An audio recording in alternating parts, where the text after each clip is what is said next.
मैं, आप या इस दुनिया में रहने वाला कोई भी इंसान दो तरह से इन्फ्लुएंस हो सकता है। पहला एक्सटर्नल फैक्टर्स से और दूसरा इंटरनल फैक्टर्स से।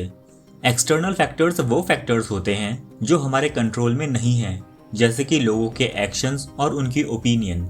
और इंटरनल फैक्टर्स वो फैक्टर्स हैं जो हमारे कंट्रोल में हैं, जैसे कि लोगों की ओपिनियन पे हमारा रिएक्शन, हमारे बिहेवियर और हमारे एक्शंस। अकॉर्डिंग टू एपिक्टेटस, जो मोस्ट इम्पॉर्टेंट चॉइस हमारी लाइफ में होती है वो है कि हम एक्सटर्नल फैक्टर्स पे ज़्यादा ध्यान दें या इंटरनल फैक्टर्स पे। ज़्यादातर लोग एक्सटर्नल फैक्टर्स पे ज़्यादा ध्यान देते हैं क्योंकि उन्हें लगता है कि हमें लाइफ में जो भी फ़ायदा और नुकसान होता है वो एक्सटर्नल फैक्टर्स की वजह से ही होता है। लेकिन एपिक्टेटस का ये मानना था कि जो इंसान स्टोइक फिलॉसफी में बिलीव करता है वो अपनी लाइफ के एक्सटर्नल फैक्टर्स पे फोकस नहीं रखेगा बल्कि इंटरनल फैक्टर्स पे रखेगा। वो इंसान एक्सटर्नल वर्ल्ड से मिलने वाले रिवॉर्ड्स के बारे में नहीं सोचेगा बल्कि वो गेन करने की कोशिश करेगा tranquillity, freedom and calmness. The trap of desires.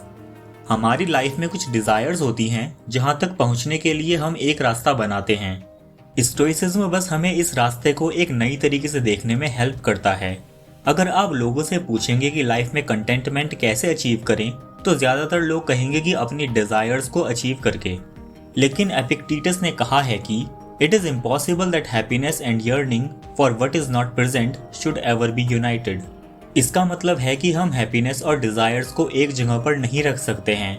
हम ये नहीं बोल सकते हैं कि अगर मेरी सारी डिज़ायर्स पूरी हो जाएं तो मैं हैप्पीनेस अचीव कर लूँगा, क्योंकि अगर आज आपकी सारी डिज़ायर्स पूरी हो जाए तो कल आपकी नई डिज़ायर्स पैदा हो जाएंगी। Where to find contentment. Contentment gain करने के लिए ज़्यादातर लोग एक्सटर्नल वर्ल्ड को चेंज करने की कोशिश करते हैं, लेकिन कंटेंटमेंट गेन करने के लिए हमें इंटरनल वर्ल्ड को चेंज करना चाहिए, अपने आप को चेंज करना चाहिए, या ज़्यादा प्रिसाइजली कहा जाए तो अपनी डिज़ायर्स को चेंज करना चाहिए। हमारी डिज़ायर्स वो होनी चाहिए जिन्हें हम इजीली अचीव कर सकें, क्योंकि स्मॉल गोल्स सेट करके आप कंटेंटमेंट फील कर सकते हो, रियल हैप्पीनेस अचीव कर सकते हो। अगर आप स्मॉल गोल्स सेट करके उन्हें अचीव कर लेते हो तब आपकी लाइफ में एंजाइटी नहीं होगी कि आप अपना गोल अचीव कर पाओगे या नहीं। साथ ही आपकी लाइफ में डिसअपॉइंटमेंट भी कम होगा कि क्या होगा अगर आप अपना गोल अचीव नहीं कर पाए तो। अगर हम उन कॉन्टेस्ट्स में पार्टिसिपेट नहीं करेंगे जिसमें हम हार जाएंगे तो हम लाइफ के किसी भी कॉन्टेस्ट में नहीं हारेंगे, हम इनविंसिबल बन जाएंगे।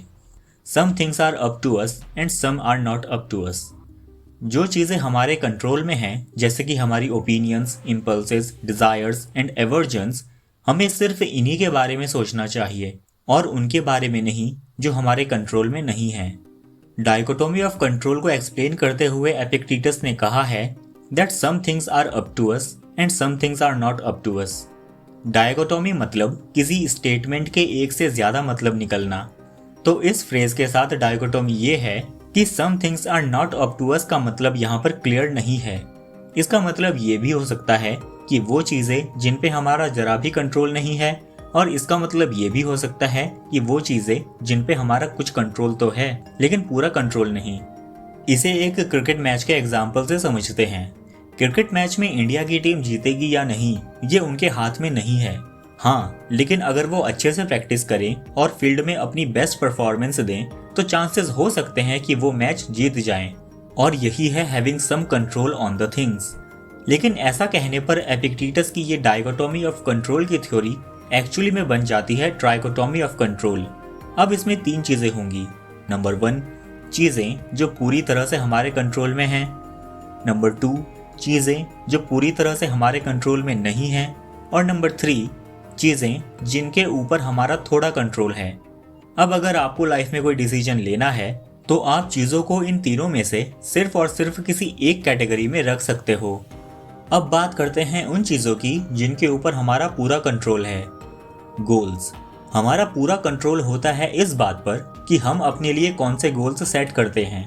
हम अपने लिए गोल्स सेट कर सकते हैं कि हमें इस पर्टिकुलर फील्ड में अपना करियर बनाना है, हमें इस वीकेंड किसी स्पेशल जगह पर घूमने जाना है, या फिर कोई बहुत सिंपल गोल कि आज रात हम डिनर में क्या खाएंगे।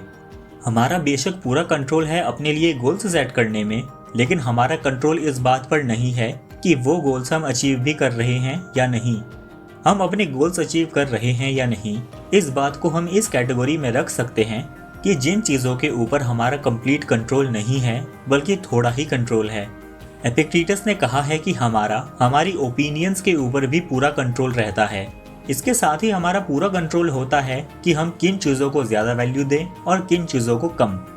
Assigning value to things. Marcus Aurelius ने कहा है, the key to having a good life is to value things that are genuinely valuable and be indifferent to things that lack value.